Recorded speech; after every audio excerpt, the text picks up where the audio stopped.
এই মুহূর্তে পর্যন্ত যা খবর আছে বা যা আমাদের কাছে ইনফরমেশন আছে 86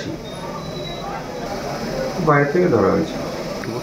শুধু মার্ডার কেস তো দেখবেই, আমাদের ফিজিক্স টিম, কেমিস্ট্রি টিম এবং বায়োলজি টিম, তিনটে টিম এখানে এসছে।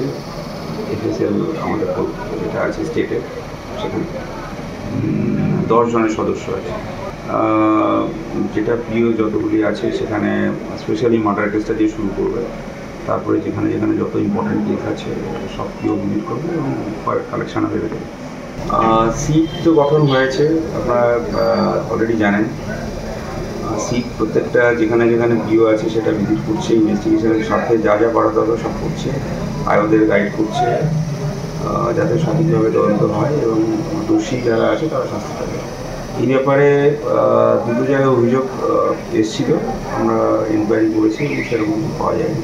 থানায় তদন্ত করছে, যারা অফিসার আছে তারা আয়ও তো থানায় থাকছে এবং আমাদের জেলা পুলিশেরই থাকছে, জঙ্গিপুর পুলিশই থাকছে, কিন্তু ওরা গাইড করবে, অ্যাসিস্ট করবে এবং যাতে সঠিক তদন্তটা হয় সেটাই করবে।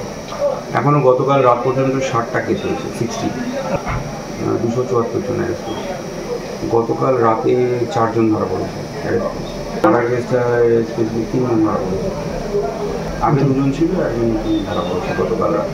বাংলা টুডে নাও।